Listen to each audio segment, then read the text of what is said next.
¿Qué tal, chicos? ¿Cómo les va? Bueno, el día de hoy vamos a empezar con una pequeña explicación.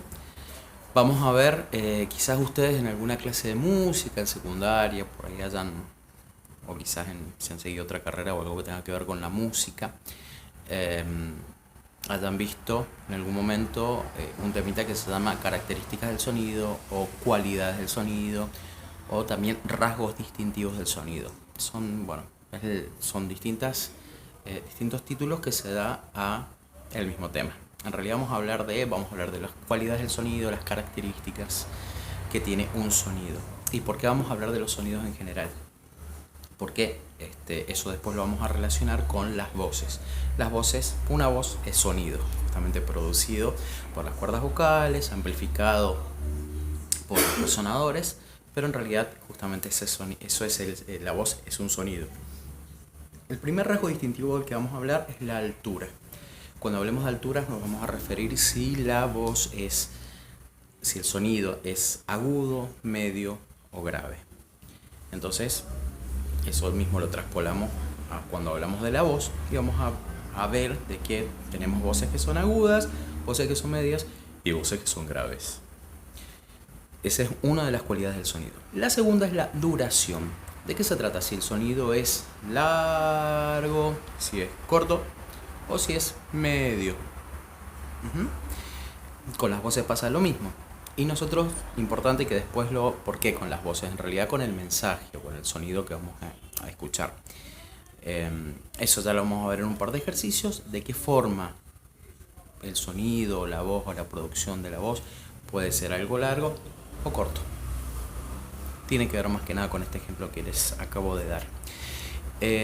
La próxima cualidad del sonido tiene que ver con la intensidad. Intensidad es lo que nosotros normalmente llamamos el volumen. O sea, si la intensidad es alta, es media o es baja. Es lo que nosotros llamamos generalmente fuerte, medio o suave. En la música, eso, si ustedes agarran una partitura o alguna vez han estado en un coro o han estado en alguna banda o en una orquesta, lo pueden ver de que todo ese tipo de indicaciones se dan en italiano. Entonces, ese fuerte en italiano se dice forte. En el caso del fortísimo, que en una partitura se señala con una doble F, significa que es fuertísimo. Y hay un término más que es el forte fortísimo, que es 3F, que significa que es muy fuerte. En el caso de lo suave, el sonido suave, una voz suave o un instrumento que tenga que tocar más suave, más débil, se pone con una P, que significa piano. Piano significa despacio, suave. En el caso de que sea muy despacio sería doble P, PP, que significa pianísimo. Y si no con 3P, piano, pianísimo. Así que es como muy débil, muy despacito. Vieron que esto mismo que vemos en el sonido en general lo podemos llevar a las voces. Y la cuarta cualidad o rasgo distintivo de un sonido, y que también lo tienen las voces, es el timbre. El timbre, que es lo que nosotros comúnmente llamamos el color de la voz, el timbre de la voz, que es justamente es muy personal, es muy subjetivo esto que les estoy diciendo, pero justamente podemos ver si una voz es oscura, si una voz es clarita, si una voz es estridente, si una voz es engolada, gangosa, algodonosa, si es equilibrada. Generalmente se usan términos como aterciopelado, equilibrado. Tiene que ver fundamentalmente con qué resonadores vamos a estar utilizando a la hora de producir la voz. Recuerden que los resonadores son estos amplificadores que tenemos en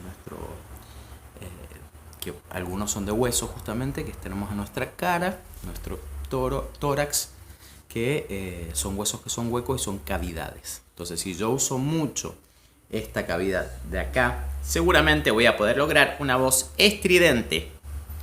Si uso más bien como resonador todo lo que es la cavidad orofaringea, todo lo que es la garganta, seguramente ese sonido que voy a llegar a esa zona va a ser así. Es un sonido que no tiene mucha proyección, pero que a nosotros nos sirve muchísimo para armar personajes. ¿Sí?